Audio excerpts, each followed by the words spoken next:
Today we're making a pumpkin spice bundt cake. It is a soft, tender, moist pumpkin cake that has a generous amount of spice in it.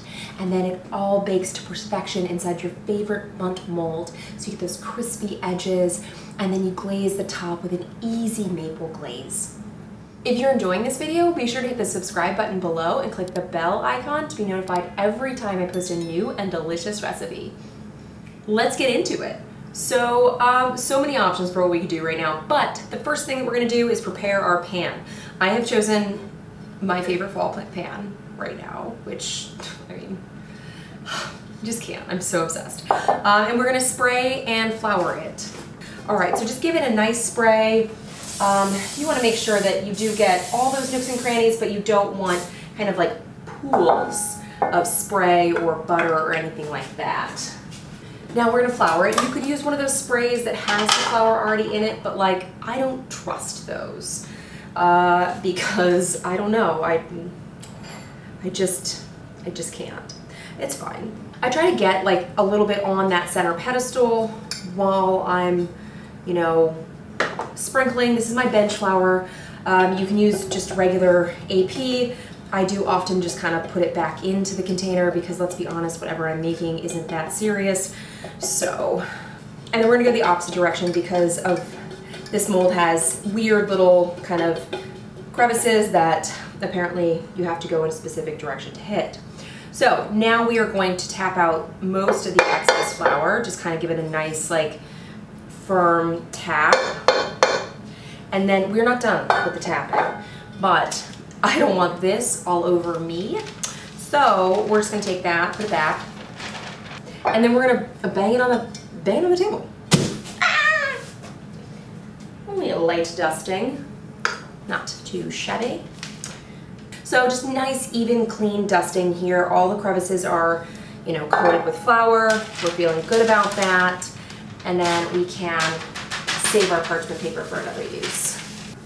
Step one, complete. In my bowl here, I've got butter, which is not properly softened per usual. And so we're just gonna go ahead and get that going while we mix the rest of our things. I'm gonna hit it with a blowtorch in a second, but for right now, so we're gonna do our wets first. I've got sour cream, and then this is pumpkin puree, as one would expect and demand. And then we're gonna go ahead and just kind of stir that together. Do you have to do this step? No. You could put them in separately, it's not a big deal, but I like to just kind of really streamline that phase of adding the flour and the wets so that you don't have too much gluten development, so I find that this helps. And then we're just gonna whisk together our dry ingredients. I've got myself AP flour, kosher salt, a little bit of baking soda, not an excessive amount, and then pumpkin spice. You can get my recipe for that up there. I'll also put individual measurements in the recipe that's linked below. But just make a big batch. You know you're gonna want it. Pumpkin spice, all the things. All right, give it a whisk. All right, it looks like everything is distributed, so our job here is done. Set it aside. Okay, let me just soften my butter with a blowtorch, and then we'll get this party started.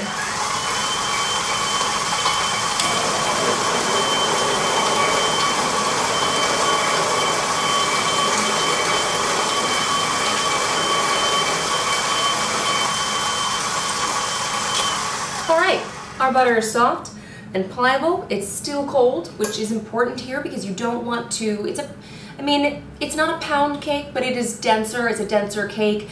And so you do want some of that kind of like just beautiful, rich denseness, and the way that you get that is not by over creaming your butter and sugar and keeping your butter a little bit cold.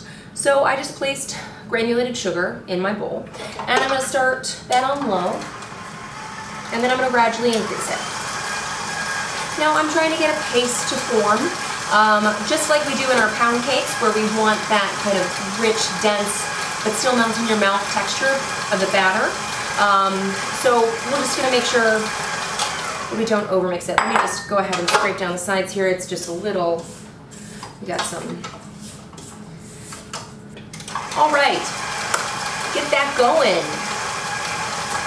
Now I've got my eggs at the ready here. Ideally these would be room temperature. They're not, because if my butter wasn't, you know my eggs weren't. All right, it's looking like it's kind of a paste, it's pulled together, and we're just gonna add our eggs one at a time. Now we are gonna beat these in really nicely. You don't want to underbeat in your eggs. You'll get a weird textured batter. Add the next one.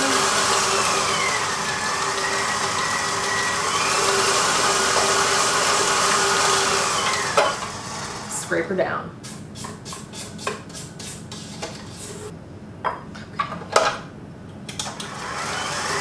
Last one.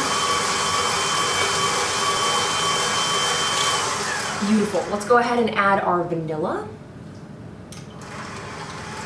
Just beat that in really nicely. Alrighty. Now we're going to turn the mixer to low, and it is the final moments. We are going to add our dry, alternated by our wet, which we already pre-mixed, so it's gonna be easy. All right. I don't wait for anything to incorporate fully before adding the next round. I'm just kind of alternating back and forth. Ah!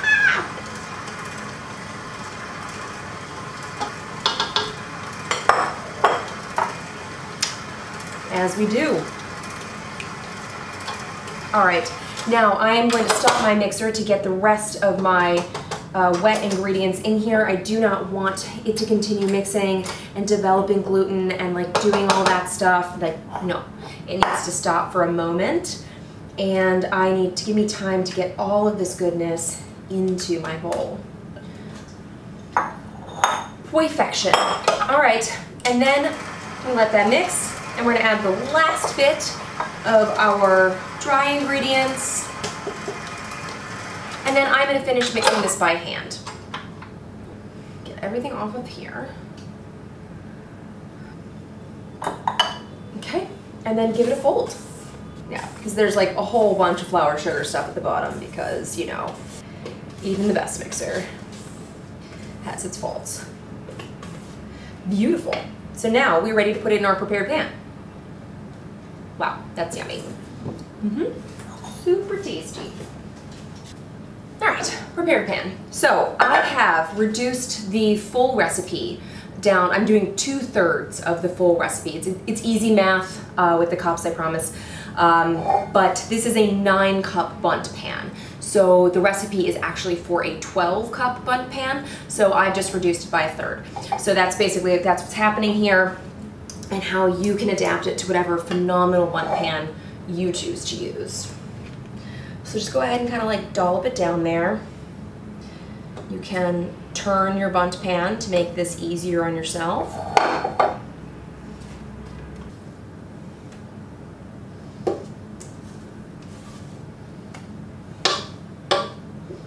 And now we're going to spread it out. It's easiest to do, I've found, with a spoon. So just go ahead and just spread it. It is not going to distribute itself, so you need to do that job. Gorgeous. Yes. Love it. Now I am going to do a weird thing where I'm going to kind of tap it down into the crevasses. The crevasses? I don't know. Just tap it into the bottom. Because we're going to try and fill all of those little things, and sometimes with a thicker batter they don't get all the way into the decor. So anyways, I have preheated my oven to 325 convection. You should do the same, or 325 regs. And then we're going to pop this baby in, and she's going to bake for let's call it a scotch over an hour. But I'm going to check it every 30, just see what's up. All right, and we're out. It baked an hour exactly, and again, if you made the full recipe and you made a full 9-cup bundt pan, then it's going to take longer, probably closer to 90 minutes.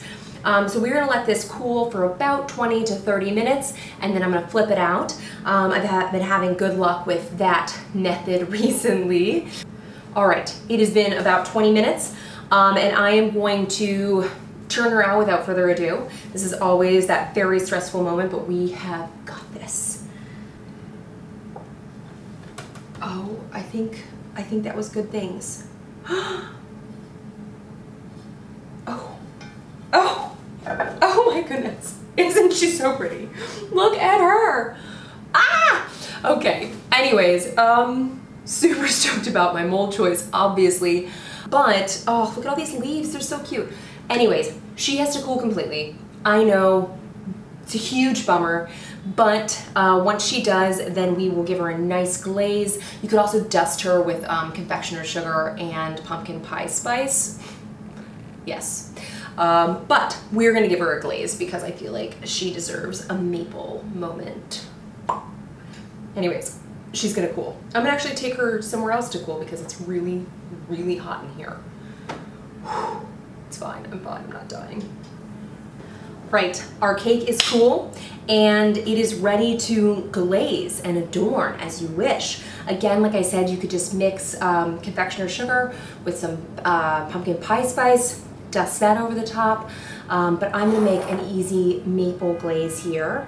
So in my bowl, I've got confectioner's sugar. Get myself a little whisk. I'm gonna take a pinch of salt, just kind of temper some of that sweetness of the maple and the confectioner's sugar. Go ahead and add your maple. And then just add a little bit of milk at a time. We're just adding this until we get to the consistency that we'd like. Now for this particular cake, I want it to be a little thinner of a glaze because I really want to show all of those details. And the only way to do that is to have a thin glaze that's gonna run off. So go ahead and just, we'll get this lump free and then we'll adjust our consistency. Now this would be a delightful consistency to pour over another cake where you want that kind of thicker coating. It's a great consistency, but I'm gonna keep going because I do just want it just to be a little bit thinner. Okay, that's great. So that was about a teaspoon or a tablespoon and a little bit. I'm gonna go ahead and put this on a piece of parchment, which is gonna help it drip onto that and not my counter. Because you know how I feel about cleaning things up. All right, now let's go ahead and just glaze.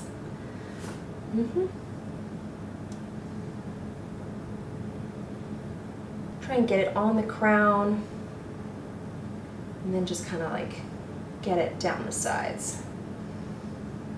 Now to get this to kind of come off of some of my peaks, I'm gonna give it a tap and just kind of encourage the glaze that may have settled in some of those deeper crevasses to move on down.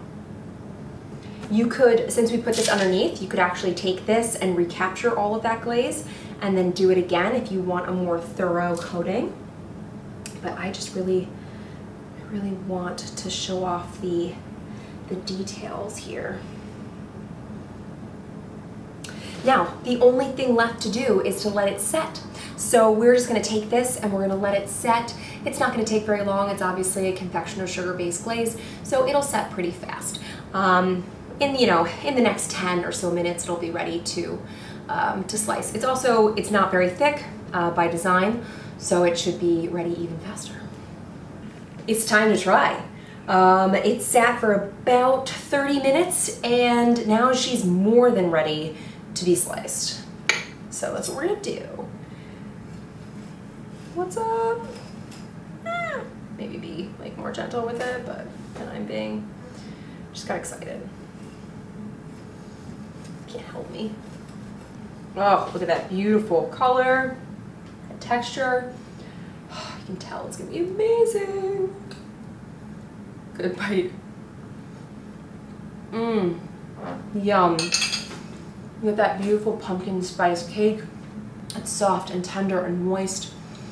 And like, you get the crunchy outside where the sugar's almost crystallized and it's just that really wonderful, crunchy, you could just pick it off and eat it. It's the best part.